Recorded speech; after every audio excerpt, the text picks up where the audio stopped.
సైన్యాన్ని దించండి, పిటిషనర్ భూమికి రక్షణ కల్పించండి, హైడ్రా కమిషనర్ వస్తే బ్యారెక్ లో పడేయండి, ప్రభుత్వ వ్యవస్థలపై నమ్మకం కోల్పోయాం, పదే పదే కోర్టును ధిక్కరించే అలవాటు అయిపోయింది, రంగనాథ్ వ్యవహార శైలిపై హైకోర్టు ఆగ్రహం, ఏజీ విజ్ఞప్తితో అమలు ఒకరోజు వాయిదా. సో ఇట్లా అంటే హైడ్రా పైన మనం చూసాం మొన్ననే జడ్జినం డైరెక్ట్ కోర్టు ఇంకోసారి హైడ్రా రంగనాథ్ ని అరెస్ట్ చేయండి అని చెప్పి ఫస్ట్ ఆదేశాలు ఇచ్చింది. దాని తర్వాత గవర్నమెంట్ సంబంధించిన లాయర్స్ ఎవరైతే ఉంటారో సో వాళ్ళందరూ కూడా అడ్వకేట్ జనరల్స్ ఎవరైతే ఉంటారో వాళ్ళందరూ కూడా కోర్టును కోరుకుంటే దాన్ని ఎత్తివేసింది. సో దాన్ని ఓకే సరే అని చెప్పేసి వదిలేసింది. మళ్ళీ ఈసారి అంటే ఆర్మీ జవాన్లకు సంబంధించిన భూమి పైన మళ్ళీ హైడ్రా వెళ్తే సో ఈసారి ఒకేలా రంగనాథ్ మీ దగ్గరకు వస్తే తీసుకెళ్ళి జైలు వేసేసిండి అని చెప్పేసి మీ దగ్గరనే పెట్టుకోండి, ఆయనని వదలకూరి మీ దగ్గర మీరు అరెస్ట్ చేసి నా దగ్గర తీసుకురండి అన్నట్టు నేను హైకోర్టు చెప్పింది అనమాట. ఒకసారి ఆ న్యూస్ వేరే క్లియర్గా ఉంది, ఒకసారి చూద్దాం మనం. హైడ్రా పోలీసులకు సంఖ్యలు వేయండి, ఆర్మీ భూముల్లోకి ఎవరు వచ్చినా వదిలిపెట్టొద్దు, వెంటనే మీ ఆధీనంలోకి తీసుకోండి, మిలిటరీ అధికారులకు హైకోర్టు ఆదేశం. సో క్లియర్ గా చెప్పింది హైకోర్టు. హైడ్రా కమిషనర్ రంగనాథ్ కు వినతి పత్రం అందజేస్తున్న ఆర్మీ లెఫ్టినెంట్ కర్నల్.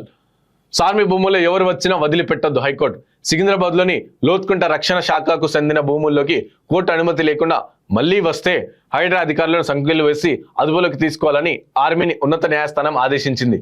లోత్కుంట ల్యాండ్ ఇష్యూపై గురువారం విచారణ చేపట్టిన హైకోర్టు ధర్మాసనం హైడ్రా అధికారులు అత్యుత్సాహంతో తీవ్ర స్థాయిలో పడింది.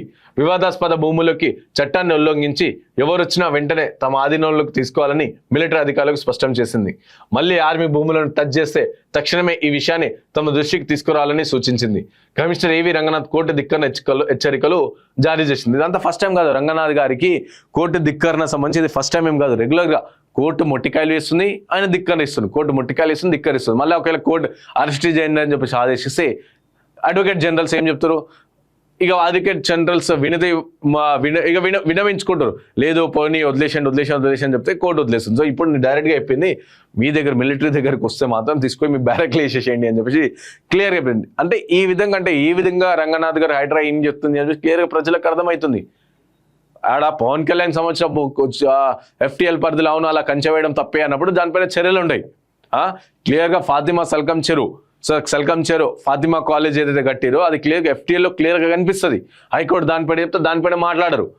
కానీ ఈ విధంగా ప్రైవేట్ ఆర్మీ ఆ దేశాన్ని రక్షణకు సంబంధించిన ల్యాండ్ దానిపైన కూడా ఈ హైడ్రా పోయి మేము అధ్యక్షం అంటే ప్రభుత్వం ఏం చేస్తుంది, రేవంత్ రెడ్డి ఏం చేస్తున్నాడు, రేవంత్ రెడ్డి మీరు ఇష్టంగా తీసుకొచ్చిన హైడ్రా ఈ విధంగా ఎత్తుంది, ప్రజల్ని ఇబ్బంది పెడుతుంది, వ్యవస్థల్ని ఇబ్బంది పెడుతుంది, ఆఖరి హైకోర్టును కూడా హైడ్రా ఇబ్బంది పెడుతుంది అనుకోవచ్చు. ఇప్పుడు మనం హైకోర్టునే హైడ్రా ఇబ్బంది పెడుతుంది. సో రంగనాథ్ ఇబ్బంది పెడుతున్నాడు అంటే ఊకే కోర్టు ధిక్కరణ అలవాటు అయిపోయింది అని చెప్పేసి కోర్టు వ్యాఖ్యానిస్తుంది డైరెక్ట్ గా. ఆర్మీ భూములు కాపాడండి, ఆర్మీకి చెందిన భూమిని కబ్జా చేసి నిర్మాణాలు చేపడుతున్నారని ఆ భూమిని కాపాడాలని రక్షణ శాఖకు చెందిన ఉన్నతాధికారులు హైడ్రాను ఆశ్రయించారు. ఇక హైడ్రా కమిషనర్ ఏవి Ranganath army lieutenant colonel Jaising కలిపి వినతి పత్రం అందజేశారు. ఇక మేడ్చల్ మల్కాజ్గిరి జిల్లా కుబ్దుల్లాపూర్ మండలం గ్రామంలోని GLR సర్వే నంబర్ 507 లోని ఆర్మీకి చెందిన A1 భూమి ఉండగా అందులో అక్రమాలు జరుగుతున్నాయని ఫిర్యాదులు పేర్కొన్నారు. ఇక ఆర్మీకి చెందిన భూమిని ఆక్రమించి G+2 భవనాన్ని అనుమతులు లేకుండా నిర్మించారని తెలిపారు. ఇక ప్రైవేటు భూమి జోలికి వెళ్ళలేదు అని చెప్పి వీళ్ళు మాట్లాడుతారు. మేడ్చల్ మల్కాజ్గిరి జిల్లాతో పాటు హైదరాబాద్ జిల్లాలో పరిధిలోని కంటోన్మెంట్ ఉన్నత ప్రభుత్వ భూముల అక్రమాలను మాత్రమే శనివారం తొలగించామని, ఇందులో ప్రైవేటు పట్టాలు ఏమీ లేవని హైడ్రా స్పష్టం చేసింది. ఇక శాంతా శ్రీరామ్ బిల్డర్స్ కు చెందిన భూమి లోత్కుంటలో సర్వే నంబర్ 1-2లో ఉంటే హైడ్రా కాపాడిన భూమిని కంటోన్మెంట్ పరిధిలోని GLR నంబర్ 243లో 119 ఎకరాలు, 255లో 29 ఎకరాల పైగా ఉందని వెల్లడించారు. సో శాంతా శ్రీరామ్ కన్స్ట్రక్షన్స్ భూముల వ్యవహారంలో హైడ్రా అనుసరిస్తున్న వైఖరి పట్ల గురువారం హైకోర్టు మరోసారి తీవ్రంగా ఆగ్రహం వ్యక్తం చేసింది. పిటిషనర్ కంపెనీకి చెందిన మల్కాజ్గిరి మండలం లోత్కుంట గ్రామ పరిధిలోని సర్వే నంబర్ 1-2లో ఉన్న 40 ఎకరాల ప్రైవేటు పట్టా భూములోకి వెళ్లరాదని ఉత్తర్వులు మరోసారి ఉల్లంఘించడంపై హైడ్రా కమిషనర్ రంగనాథ్ తీరును హైకోర్టు తప్పుపట్టింది. సో దీనిపైనే శాంతా శ్రీరామ్ కన్స్ట్రక్షన్స్ నే అతనే పిటిషన్ వేసి లాస్ట్ టైం వేసినప్పుడు హైడ్రా ఏమని చెప్పింది, ఆయన తీసుకెళ్ళి బొక్కలేయండి, ఆయన తీసుకెళ్ళి అరెస్ట్ చేయండి, బొక్కలేయండి అని చెప్పి హైకోర్టు చెప్పింది. మళ్ళీ అడ్వకేట్ జనరల్ అందరు కోరితే దాన్ని వెనక తీసుకుంది. నిన్న వెళ్ళడానికి చూస్తే ఇక కంప్లీట్ గా మళ్ళీ ఇంకోసారి ఆగ్రహం వ్యక్తం చేసింది. అంటే కంప్లీట్ గా క్లియర్ గా రెగ్యులర్ గా కోర్టు ధిక్కరణలు రెగ్యులర్ గా చేస్తా ఉన్నాడు హైడ్రా రంగనాథ్ అని చెప్పేసి కూడా చెప్తా ఉన్నారు. ప్రైవేట్ పట్టా భూములకు వెళ్లరాదని ఉత్తర్వులు మరోసారి ఉల్లంఘించడంపై హైడ్రా కమిషనర్ రంగనాథ్ తీరును హైకోర్టు తప్పుపట్టింది. ఈ భూములకి వెళ్లరాదని హైకోర్టు ఉత్తర్వులను హైడ్రా ఉల్లంఘించడంతో ఏకంగా 3 సార్లు కోర్టు ధిక్కరణ పిటిషన్లు దాఖలయ్యాయి. సో 3 సార్లు చెప్పింది హైకోర్టు, 3 సార్లు ధిక్కరించారు. హైకోర్టు ఆదేశం మేరకు ఈ నెల 20న హైడ్రా కమిషనర్ రంగనాథ్ ప్రత్యక్షంగా హైకోర్టు ఎదుట హాజరై వివరణ ఇచ్చారు. ఇక రంగనాథ్ హాజరైన తర్వాత కూడా తమ భూములకి హైడ్రా అధికారులు ప్రవేశించారని, ప్రభుత్వం సుప్రీంకోర్టుకు వెళ్తుందని అప్పటిదాకా ఎలాంటి నిర్మాణాలు చేపట్టొద్దని రాదని హెచ్చరించారని పేర్కొంటూ పిటిషనర్ కంపెనీ గురువారం మరోసారి హైకోర్టును ఆశ్రయించింది. అంటే ఇప్పుడు హైకోర్టులో ఏం చేస్తుంది, హైకోర్టు అనేది తిడుతుంది, రంగనాథ్ని హైడ్రాని తిడుతుంది, మీరు ఏ విధంగా పోతారు, కోర్టు దిక్కన చేస్తున్నారని తిడుతుంది. కాబట్టి హైడ్రా అధికారులు ఏం చెప్పారంట ఆ కంపెనీకి, మేము సుప్రీంకోర్టుకు హైడ్రా నుంచే సుప్రీంకోర్టు పోతారంట, హైడ్రా వాళ్ళే సుప్రీంకోర్టు పోయి అక్కడ ఇస్తాం, సపడాగా మీరు చేయొద్దు అని చెప్పి, ఎందుకంటే ఇక్కడ తిడుతున్నారు కాబట్టి అక్కడ పోతున్నారు వీళ్ళు హైడ్రా వాళ్ళు. సో ఇప్పటికే పెండింగ్ లో ఉన్న కోర్టు ధిక్కరణ పిటిషన్ల అదనంగా మరో అప్లికేషన్ దాఖలు చేశారు. ఈ పిటిషనర్ పై జస్టిస్ జూకంటి అనిల్ కుమార్ ధర్మాసనం విచారణ చేపట్టింది. ఈ భూముల్లో ప్రవేశించబోమని స్వయంగా advocate general so Sudarshan Reddy కోర్టుకు అండర్టేకింగ్ ఇచ్చారు. ఇక అడ్వకేట్ జనరల్ అంటే ఆల్రెడీ ఏంటంటే ఈ ప్రైవేట్ భూముల్లో అసలు మేము పోము అని చెప్పేసి ఆల్రెడీ అడ్వకేట్ జనరల్ అండర్టేకింగ్ ఇచ్చారు హైకోర్టుకి. అయినా సరే హైడ్రా ఏం చేస్తుంది, మళ్ళా పోతుంది. అడ్వకేట్ జనరల్ హామీ ఇచ్చిన తర్వాత కూడా హైడ్రా దుస్సాహసానికి పాల్పడుతూ మళ్ళీ ఆ భూములోకి ప్రవేశించడం అక్రమం. పదే కోర్టు ధిక్కరణ పాల్పడుతున్న ఏజీ ఇచ్చిన హామీ సైతం ఉల్లంఘించిన నేపథ్యంలో రాష్ట్ర ప్రభుత్వం వ్యవస్థలపై మేము విశ్వాసం కోల్పోయాం అని చెప్పేసి హైడ్రా డైరెక్ట్ చెప్తుంది. ప్రజలే కాదు, ఇటు హైకోర్టు కూడా, కోర్టు కూడా రాష్ట్ర ప్రభుత్వం చేస్తున్న పనులపైన, రాష్ట్ర ప్రభుత్వం పైన విశ్వాసం కోల్పోయినా డైరెక్ట్ కోర్టు చెప్తుంది. ఇక సామాన్య ప్రజల పరిస్థితి ఏంది, మా ఆదేశాలు అమలు చేయడానికి ఆర్మీని రంగంలోకి దించక తప్పదు. పిటిషనర్ స్థలంలోకి ప్రవేశిస్తే హైడ్రా అధికారులను వాహనాలతో సహా అదుపులోకి తీసుకోండి. అక్కడికి వస్తే హైడ్రా చీఫ్ రంగనాథ్ సైతం అదుపులోకి తీసుకొని ఆర్మీ బ్యారెక్లో పడేయండి.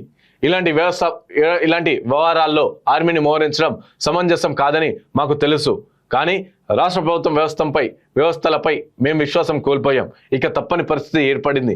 సచివాలయంలో కూర్చున్న వారికి కూడా ఏం జరుగుతుందో తెలియాలి అని చెప్పేసి హైకోర్టు ఇచ్చిన ఈ ఆదేశాలను హైకోర్టు రిజిస్ట్రార్ జనరల్ ఆర్మీ అధికారులకు తెలియజేసింది. సో ఇట్లా కంప్లీట్గా ఆల్రెడీ రెగ్యులర్గా హైడ్రా ఏం చేస్తుంది, హైకోర్టు చెప్పిన ఆదేశాలను ధిక్కరిస్తూ ఉంది. కాబట్టి ఇక మేము కంప్లీట్గా ప్రభుత్వ వ్యవస్థ పైన నమ్మకం కోల్పోయాం, పోలీసుల పైన కూడా నమ్మకం కోల్పోయాం. కాబట్టి ఆర్మీని ఇస్తామని చెప్పి డైరెక్ట్ హైకోర్టు చెప్తుంది, డైరెక్ట్ బెదిరిస్తుంది. అంటే ప్రభుత్వం చేస్తున్న పనులని హైకోర్టు డైరెక్ట్ ప్రశ్నిస్తుంది. మేము నమ్మకం కోల్పోయాం, ఇక మీతో పని కాదు, ఆర్మీని ఇస్తాం. ఆర్మీని దించడం కరెక్ట్ కాదు, కానీ దించక తప్పట్లేదు. ఓకే, ఇక ఆర్మీని దించిన తర్వాత ఒకవేళ హైడ్రా కానీ హైడ్రాకి సంబంధించిన బండ్లు వచ్చినా సరే లోపల బ్యారెక్లో పడేయండి, రంగనాథ్ వచ్చినా సరే బ్యారెక్లో పడేయండి అని చెప్పి డైరెక్ట్గా చెప్తుంది హైకోర్టు. డైరెక్ట్గా చెప్తుంది. ఇది ఎందుకు చేస్తున్నామంటే సచివాలయంలో కూర్చున్న వాళ్ళకి తెలవాలి, అంటే ఇండైరెక్ట్గా రేవంత్ రెడ్డికి తెలవాలని చెప్పి హైడ్రా చెప్తుంది.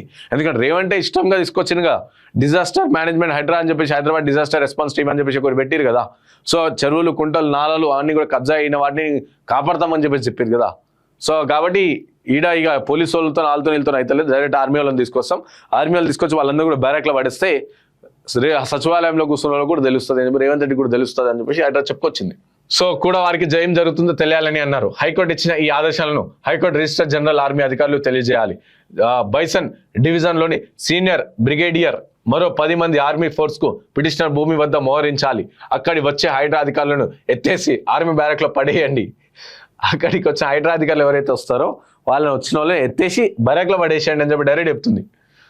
బ్యారెక్లో పడేయండి, వాహనాలను సీజ్ చేయండి అని ఈ సందర్భంగా ధర్మాసనం వ్యాఖ్యానించింది. ఉదయం ఆదేశాలు జారీ చేయగా మధ్యాహ్నం తర్వాత అడ్వకేట్ జనరల్ సుదర్శన్ రెడ్డి స్వయంగా జస్టిస్ అనిల్ కుమార్ ధర్మాసనం ఎదుట హాజరై ఈ విషయాన్ని ప్రస్తావించారు. ఇక పిటిషనర్ ఆరోపణలు సమంజసం కాదని వివరణ ఇవ్వడానికి 1 రోజు సమయం ఇవ్వాలని కోరారు. ఇక ఏజీ విజ్ఞప్తితో విచారణకు శుక్రవారం వాయిదా వేసింది ధర్మాసనం. ఆర్మీ మోహరింపులు ఉత్తర్వులు 1 రోజు పాటు నిలిపివేసింది. సో ఇట్లా అంటే అడ్వకేట్ జనరల్ ఏమో హైకోర్టు ఆదేశిస్తుంది, అడ్వకేట్ జనరల్ బతిమిలాడి అధ్యక్ష ఇచ్చేసో ఆ విచారణ ఆపేస్తున్న పరిస్థితి. కాబట్టి నిన్న చెప్పింది, ఇక దాంతో ఈ ఒక్కరోజు ఈ రోజు తెలుస్తుంది. ఈరోజు శుక్రవారం కాబట్టి ఈరోజు తెలుస్తుంది ఏం జరుగుతుందో అని చెప్పేసి ఈరోజు తెలుస్తుంది.